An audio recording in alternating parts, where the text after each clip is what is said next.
Hello, hello, hello. This is Visit Mema. And today's another day. And we're all still here. Are you still here? Oh, yes, I'm still here. And my son just stopped by to see me. I was so excited to see him. And he'd made some copies for me and dropped by for a few minutes. And gave me some new pajamas. See, got me some new pajamas. Of course, my favorite color, blue. Yes. Anyway, that's a good thing for me this morning. And a good thing for me that you're still there watching me, and I'm so glad. Well, yes, I'm crocheting, and are y'all feeling good about yourselves? You should be. You should be feeling good about yourself. Yes. It's a whole new year. And you know, we're already into the 13th day of January 2023. Unreal. We are quite amazing that we just keep on going. Might not be able to walk. Might not be able to drive. But we can crochet if we want to. And that's what I'm going to continue to do. There we go. And I want to thank you for your comments today. And I'll go through those. And here's one from Joybird. And hi, Joybird. Good morning to you. It says, Dream 9 Design is the tutorial, how to crochet socks for beginner. That's it. I knew it had a 9 in it, but I couldn't remember. Joybird, thank you, because I am going to try that pattern, that tutorial out. And you that want to try to make crocheted socks for beginners, check it out. Dream 9 Design is a tutorial, how to crochet socks for beginner. Write it down now. Yeah, thank you, Joybird. Thank you, thank you, thank you.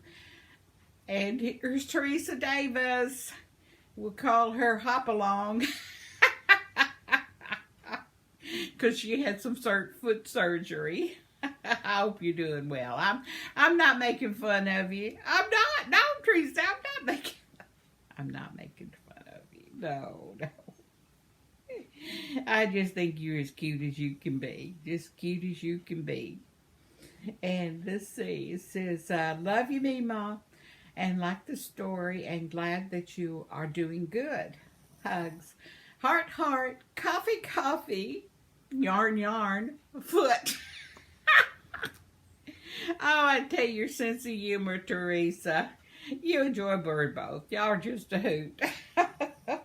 Oh, we've got a new person here. Is the Free Fire Guy. Free Fire Guy. I love the name. Welcome to our group. So glad that you stopped by. You are doing great. Keep on the good work. Well, thank you so much. Thank you so much. And let me see if I've got anything that I haven't responded to. And that looks like it for today. But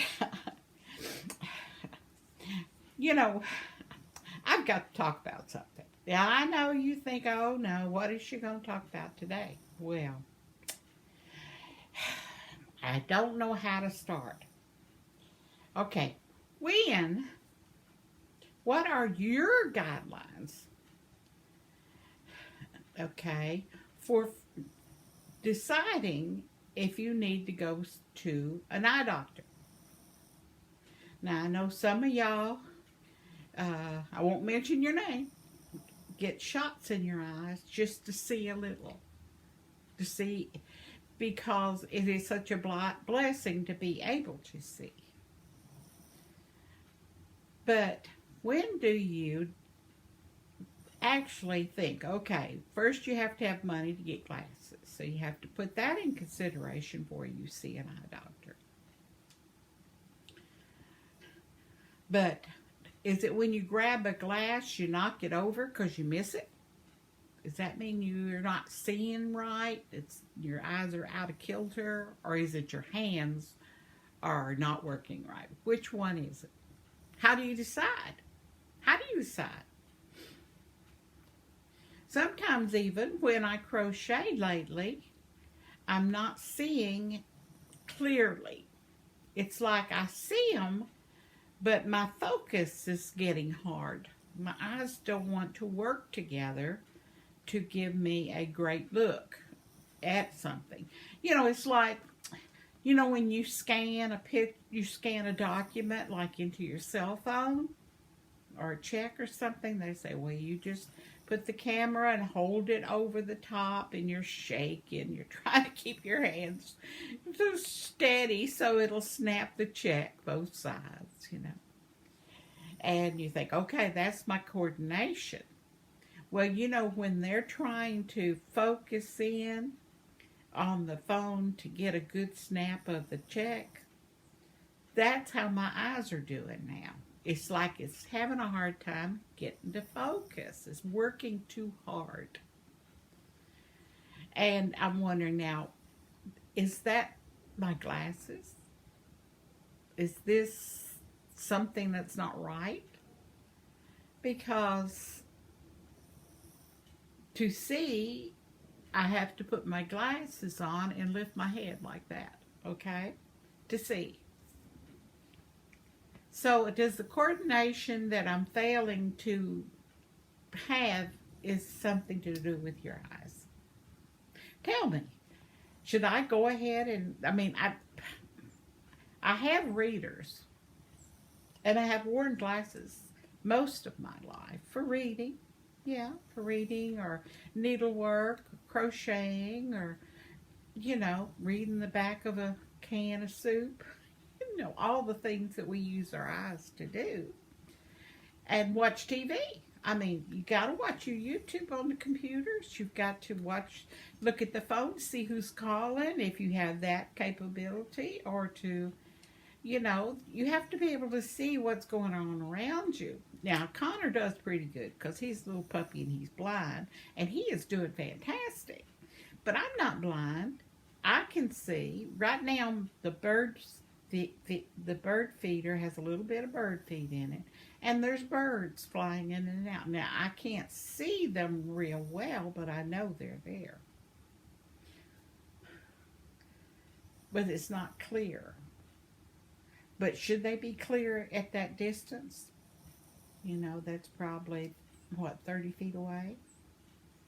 So, I guess you have to go to the doctor to find out if you're actually seeing as well as you are capable of seeing with glasses, especially new glasses. Well, I was trying to think. The last time I had my eyes checked it's been 5 years, at least 5 years. So do they change in 5 years? I need to check on. I guess I'm just going to have to resolve and do that. I guess so. Because it's getting difficult to see. I had that little neck ring that lights up that Gigi had given me. And I used it, as I said yesterday. And it seems to help with the light. But it's not that I have the light when I'm reaching for a cup or something and I'm missing it and knocking it over. So I think that's my key for that. It's like a friend of mine's mother moved in with her, and her mother had always had her own little apartment and was taking care of herself. She's a, tiny little lady. She always wore jewelry, just a sweet lady. But she wasn't that old. She wasn't. I guess she was as old as me.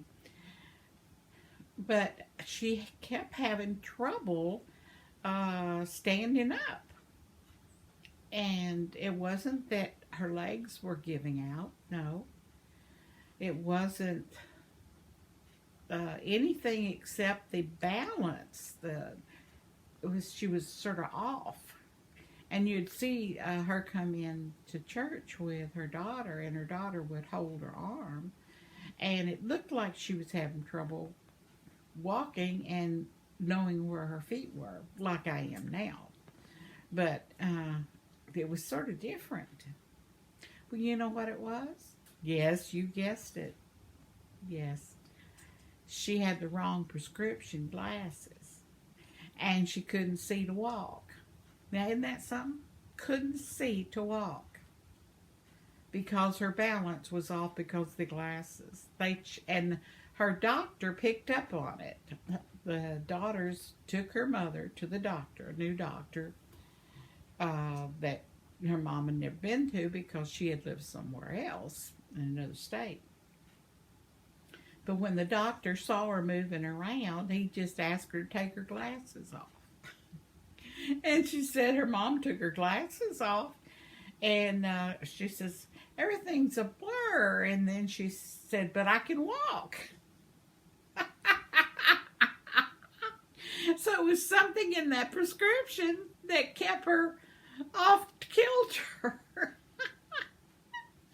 And so the doctor prescribed that she go see an eye doctor, an optometrist, or a regular eye doctor, to see if there was something else going on too within the eyes, and things that they can find when they do they're looking into your eyes and stuff like that. But they changed her glasses, and she was able to walk. And I saw her walking down the street one day just as good as can be, and it was all because of her glasses. Now, if her daughter had not been a good daughter, no, I can't say good because she was a good daughter. But observant and took care of her mom, and she got the right doctor too. Can you imagine the doctor admitting that it might be she has to go to an eye doctor? Of course, they do reference for specialties, all the MDs do now. But everybody's so specialized, just specialized. But anyway, so I've got to decide whether I need to get my eyes checked and who to go see, because I have to check and see if I have any insurance for any of those things. I don't even know. So I'm going to have to find those out. But that's something I've got on my list to do. And I'm sure you've got lists to do. I got all kinds of lists sitting over there, things I'm doing. I think I marked off one thing yesterday. That's not moving very fast, is it? But anyway, yes, that little old lady.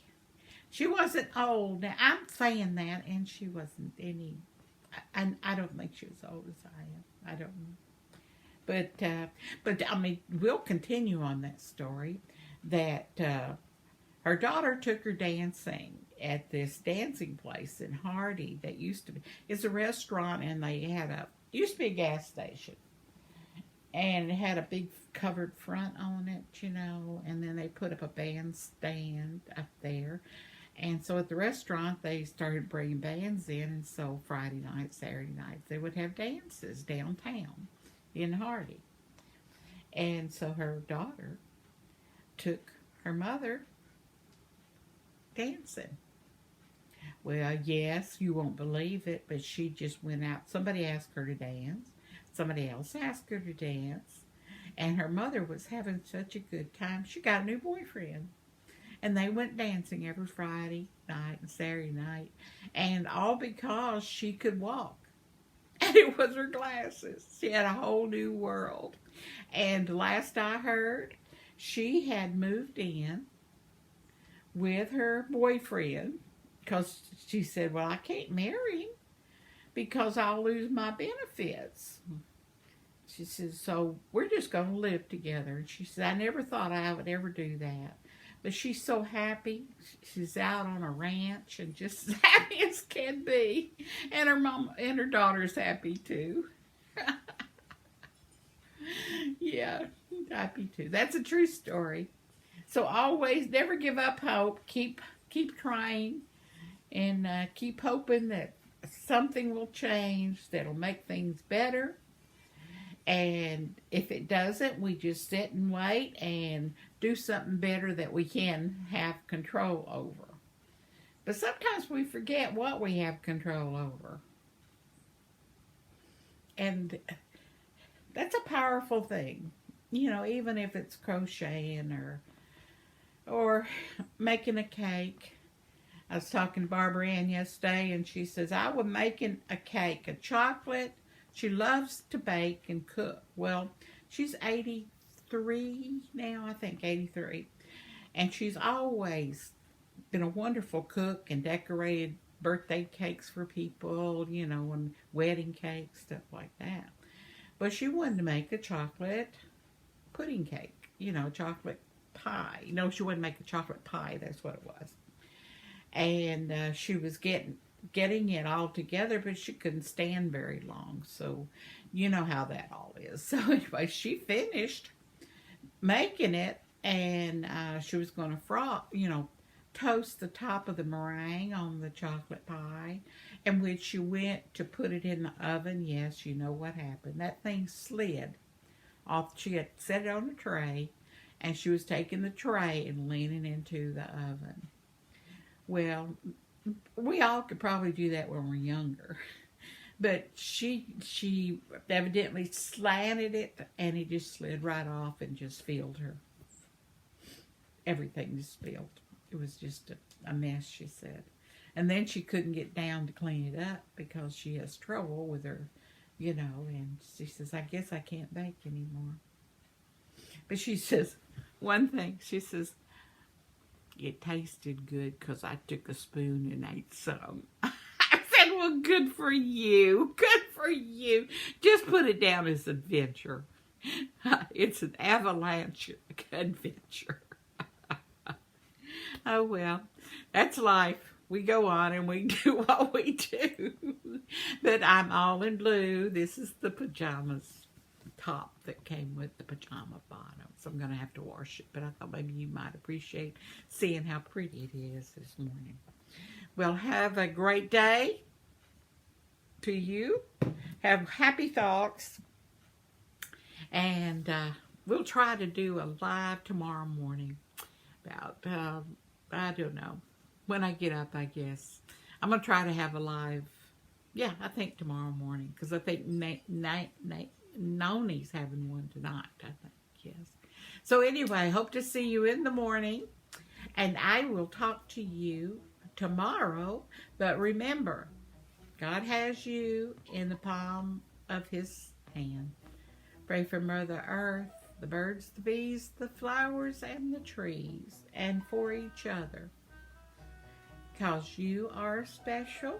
Every one of you is special. Every one of you is special or are special. Come on, teachers. Which way is it? Well, adios. See you tomorrow. Stay happy. Bye-bye.